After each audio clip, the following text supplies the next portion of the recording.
the Wyfold Challenge Cup and a heat between Commercial Rowing Club Ireland on the Berkshire station and the Curlew Rowing Club on the Buck station. Curlew, who beat Bedford yesterday in a time of 7 minutes 12 by a length and a third.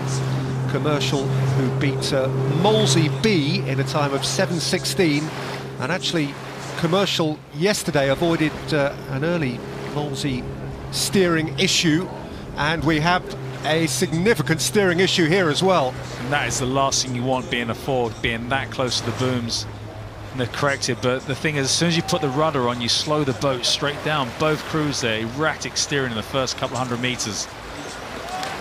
Well, that is peculiarly similar to what happened to Commercial yesterday, actually, when they were forced wide by the Molesey crew. Not sure that they were quite so forcefully sent there this time. It was perhaps as much their error as that of Curlew, but in both instances they've corrected pretty well. But that's sometimes what happens. You see a crew coming towards you, and rather than just stand in your station and where you are, you react to it and push yourself closer to the booms on the side you're on. So, you know, it's just being confident that you're in the right place and not reacting to somebody else's erratic steering.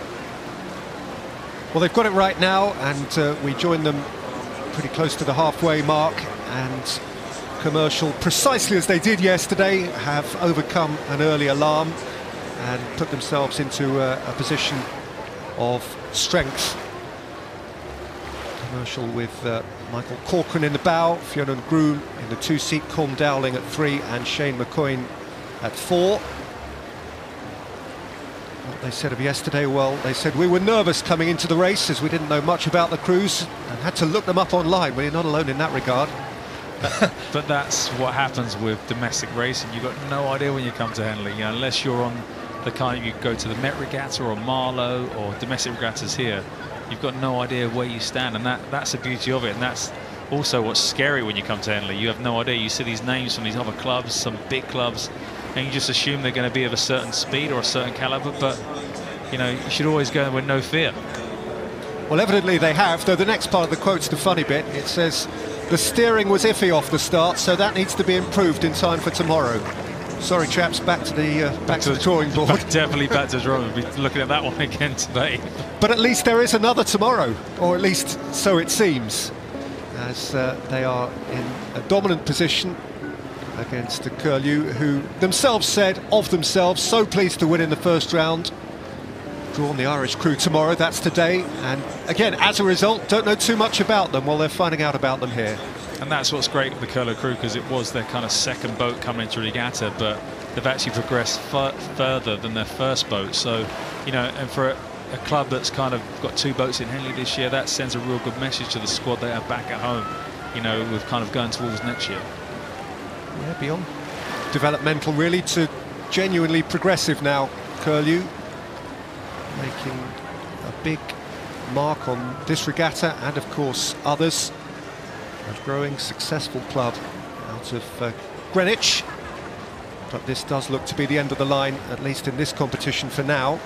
It's opposite my neck of the woods where I started, in the East End, so yeah, I'm kind of club rivals across the river there. But yeah, it's not the nicest place to row on.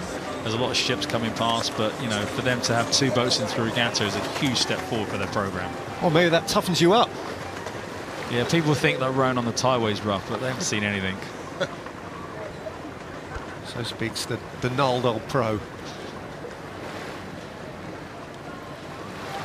Well, Curlew have a lot of catching up to do here. Indeed, an unrealistic amount of catching up to do, because Commercial look almost certain to be progressing here in the Wyfold Challenge Cup.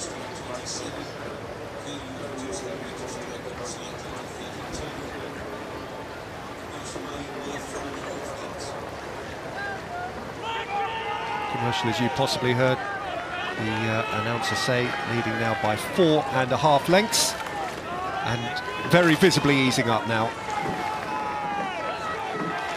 Yeah, the tough races will start tomorrow for this particular crew. I think they're racing Thames tomorrow, so you know, Thames won convincingly earlier, so both crews will be relatively fresh going in tomorrow. But I'm sure the Commercial crew, one thing they need to get right is that steering off the start, making sure it's accurate and in a straight line. They don't want to be asking themselves to go another 10 or 15 extra metres when the race is going to be anything tighter than it is here. And you're already racing over 2,112 minutes, a long way, so you don't want to add anything to it. Yeah, they've taken the circuitous route again, not necessarily the straight line, but they're going to reach the finishing line before Curlew. And they are going to reach that finishing line at a stroke rate which isn't too much more than pedestrian, which is fine by them because there are tough assignments ahead. So both were thrilled to be here, both were thrilled to come through Wednesday, and for commercial there is going to be greater joy still as they come past the stewards in celebratory mode to take their place in Friday's action at the Henley Regatta of 2017. Really good win for the Irish crew at the expense of Curlew, for whom the last 48 hours have been a splendid experience indeed.